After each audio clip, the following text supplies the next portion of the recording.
Welcome students. Mission 100 channel पर आपका स्वागत है। आज हम पढ़ रहे हैं माध्य ज्ञात करना, जो अपना चैप्टर है 10th क्लास का केंद्रीय प्रवृत्ति के माप, जिसमें 3 माप है: माध्य, माध्यक और बहुलक। जैसा कि पीछे की वीडियो में हमने बहुलक और माध्यक ज्ञात करना सीखा, वर्गीकृत बंटन सारणी का। आज हम वर्गीकृत बंटन सारणी का माध्य ज्ञात करना सीख रहे हैं। माध्य ज्ञात करने की 3 विधियां होती है। पहली विधि होती है प्रत्यक्ष विधि, दूसरी विधि होती है कल्पित माध्य विधि और तीसरी विधि होती है पद विचलन विधि। इन तीनों विधियों से किसी भी एक सारणी का यदि हम माध्य ज्ञात करें तो तीनों विधियों द्वारा जो प्राप्त उत्तर होगा, अपना आंसर होगा, बिल्कुल समान होगा। विधियां अलग अलग है। तीनों ही विधियों से हम किसी भी वर्गीकृत बंटन सारणी का माध्य ज्ञात कर सकते हैं। तो आज की वीडियो में हम 2 विधियां पढ़ेंगे, प्रत्यक्ष विधि और कल्पित माध्य विधि। पद विचलन विधि अगले वीडियो में पढ़ेंगे। तो देखिए, वर्गीकृत बंटन सारणी में अपने जो प्रश्न होगा उसमें वर्ग और एफ के ये 2 खाने प्रश्न में अपने पास यहां तक आएंगे। माध्य ज्ञात करने के लिए हमें योग की आवश्यकता होगी, तो आपको सबसे पहले आगे एक योग का खाना बनाना है माध्य ज्ञात करने के लिए, और 2 खाने अपने पास होंगे। तीसरा खाना हमें ज्ञात करना है और बनाना है एक्स का, एक्स चर, यानी इनका मध्य मान ज्ञात करना है हमें। एक्स होता है क्या है, जो हमें वर्ग दिए हैं उनका मध्य मान ज्ञात करना है प्रत्येक वर्ग का। तो चाहे हम प्रत्यक्ष विधि से माध्य ज्ञात करें, चाहे कल्पित माध्य विधि से ज्ञात करें, चाहे पद विचलन विधि से, तीनों विधियों में ही सबसे पहले हमें ये 2 खाने में दिए होंगे, तीसरा खाना एक्स का हमें बनाना ही होगा। तो एक्स का खाना बनाइए, उसके बाद में आगे कौन से खाने बनेंगे ये निर्भर करेगा विधि पर। तो प्रत्यक्ष विधि में केवल एक ये खाना बनाएंगे और एक खाना और बनाएंगे, और वो होगा एफ एक्स का। यानी 2 खाने हमें दिए हुए हैं प्रश्न के अंदर और 2 हम बनाएंगे। 4 खानों से हम प्रत्यक्ष विधि द्वारा किसी भी वर्गीकृत बंटन सारणी का माध्य ज्ञात कर सकते हैं। तो वर्ग एफ का खाना हमें दिया है, एक्स का एफ एक्स का खाना हमें बनाना है। अब एक्स कैसे ज्ञात करेंगे? प्रत्येक जो ये वर्ग दिए हुए हैं इसकी निम्न सीमा ऊपरी सीमा को जोड़कर उसमें 2 का भाग देंगे। मतलब प्रत्येक वर्ग का मध्य मान ज्ञात करना है, और मध्य मान ज्ञात करते हैं किसी का भी, तो क्या करेंगे, दोनों संख्याओं को जोड़कर और उसमें 2 का भाग दीजिए। जैसे 0 और 10 को जोड़ेंगे 10 हुआ, 10 में 2 का भाग दिया 5। किसका मान ज्ञात कर रहे हैं? एक्स का। 10 और 20 को जोड़ेंगे हुआ 30, 30 में 2 का भाग देंगे 15। 20 और 30 को जोड़ेंगे 50, 50 में 2 का भाग देंगे 25। 40 और 30 70, 70 में 2 का भाग देंगे 35। 40 और 50 90, 90 में 2 का भाग देंगे 45। इसके अलावा एक दूसरा तरीका भी है एक्स का मान ज्ञात करने का, लेकिन उस तरीके में शर्त यह है कि प्रत्येक जो वर्ग है उसमें वर्ग अंतराल समान होना चाहिए। जैसे 0 से 10, 10 से 20, सब में 10 का अंतराल है, और प्रत्येक निम्न सीमा आगे ऊपरी सीमा बन रही है। निम्न सीमा आगे के वर्ग में ऊपरी सीमा बननी चाहिए। तो हम किसी एक वर्ग का, शुरू वाले वर्ग का एक बार मध्य मान ज्ञात कर लें, और जितना वर्ग अंतराल है वो जोड़ते जाइए। जैसे इनमें वर्ग अंतराल 10 का है, पहला मध्य मान कितना है अपने पास? 5। अब 5 में वर्ग अंतराल 10 जोड़ते जाओ, 5 और 10 वर्ग अंतराल जोड़ेंगे तो हो जाएगा 15, 15 और 10 25, 25 10 35, 35 10 45। लेकिन ये ऐसे मान कब ज्ञात कर सकते हैं? जब यहाँ पर वर्ग अंतराल समान हो और प्रत्येक निम्न सीमा ऊपरी सीमा आगे निम्न सीमा बने। आगे से आगे वर्ग सतत होना चाहिए, असतत वर्ग में ऐसा नहीं कर सकते। इसके बाद हमें एफ एक्स ज्ञात करना है। एफ एक्स का मतलब एफ के मान का एक्स के मान का गुणा करवाना है। ये तो 6 का 5 से गुणा कराएंगे 30, 15 का 10 से गुणा कराएंगे 150, 25 का और 13 का गुणा कराएंगे 25 तिया 75, और 25 से 25, 25 और 7 जो हासिल के जोड़ेंगे हो जाएगा 32, 325। इसके बाद 35 का हम 7 से गुणा कराएंगे तो 7 पंजे 35, 7 या 21 और 3 24 245। 45 का 4 से गुणा कराएंगे तो 180।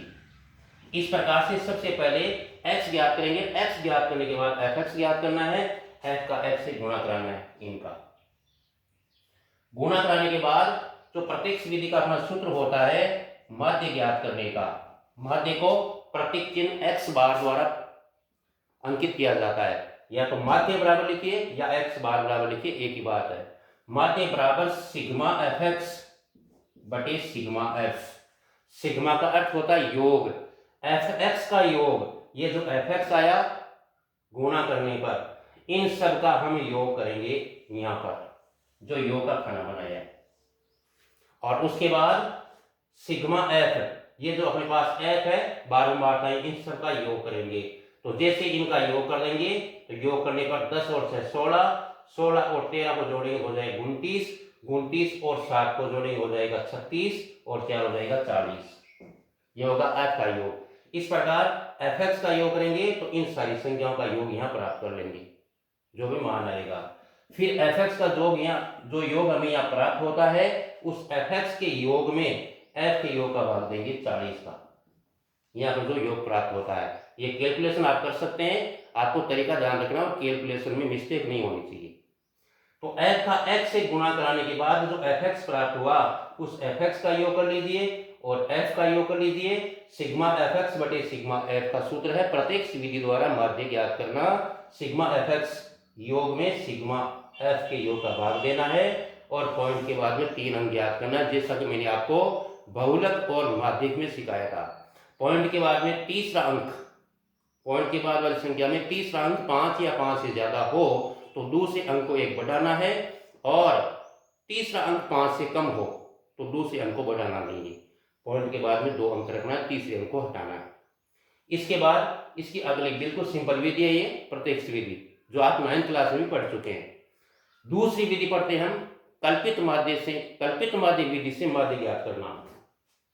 तो सबसे पहले ये जो मैंने आपको बताया कि 2 खाने अपने पास तो होंगे, कौन सा, वर्ग का और f का। ये प्रश्न में अपने पास आएगा वर्गीकृत बंटन सारणी में। और तीसरा खाना हमें बनाना ही है x का, तीनों ही विधियों में, चाहे प्रत्यक्ष विधि है, कल्पित माध्य विधि है या पद विचलन विधि है, तीनों ही विधियों में x का खाना बनेगा। अब चौथा खाना क्या बनाए ये निर्भर करता है विधि पर। अगर प्रत्यक्ष विधि है तो fx का खाना बनाइए सीधा, बस 4 खाने काम आएंगे। f का x से गुणा करा लो, अभी जैसे आपको विधि समझाई वैसे मान ज्ञात कर ले। लेकिन जब कल्पित माध्य विधि से माध्य ज्ञात करना है तो यहाँ पर हमें एक खाना बनाना पड़ेगा चौथा d का। d क्या होता है, x माइनस a। d होता है x माइनस a। अब यहाँ पर a क्या हुआ, कल्पित माध्य जो अभी हम मानेंगे। a होता है कल्पित माध्य जो हम कल्पना के आधार पर मानेंगे x के मान में से। तो d होता है x माइनस a, x के मान में से a ज्ञात करेंगे। अभी देखिए विधि से हम प्रश्न करते हैं आगे। तो x और d 2 खाने हो गए, एक खाना और बनाना है f d का। इस प्रकार से कुल मिलाकर अपने पास 1 2 3 4 और 5 खाने हो जाएंगे। किस विधि से, कल्पित माध्य विधि से माध्य ज्ञात करने के। 2 खाने प्रश्न में दिए हुए हैं, वर्ग और f का।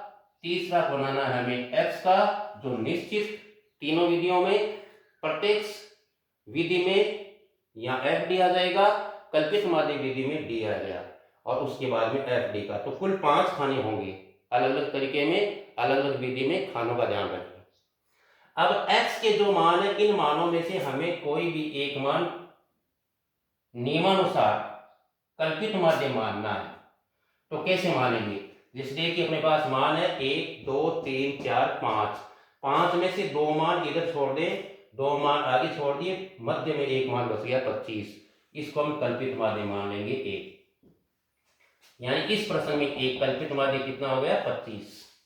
अब मान लीजिए 6 मान होते, अभी अपने पास में 5 मान है, 1 2 3 4 और 5, एक मान और होता तो 3 मान इधर छोड़ते, 3 आगे छोड़ते, बीच में कोई मान बचता ही नहीं। तो 6 मान यानी सम संख्या में मान होने पर इधर और उधर बराबर संख्या छोड़ने के बाद में 2 मान बचेंगे। जैसे 6 मान में से 2 पहले छोड़िए, 2 आगे छोड़िए, बीच में 2 मान बच जाएंगे। 2 पहले छोड़ दिए, 2 आगे, बीच में 2।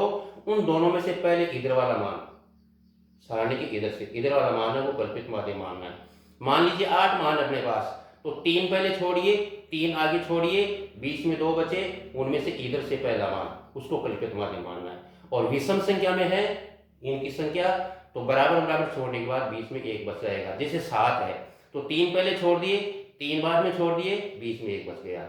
ध्यान रखना है कल्पित माध्य x में से मानना है, जो हमने ये x ज्ञात किया था इसमें से मानना है मध्य मान को, f में से नहीं मानना है, x में से मानना है।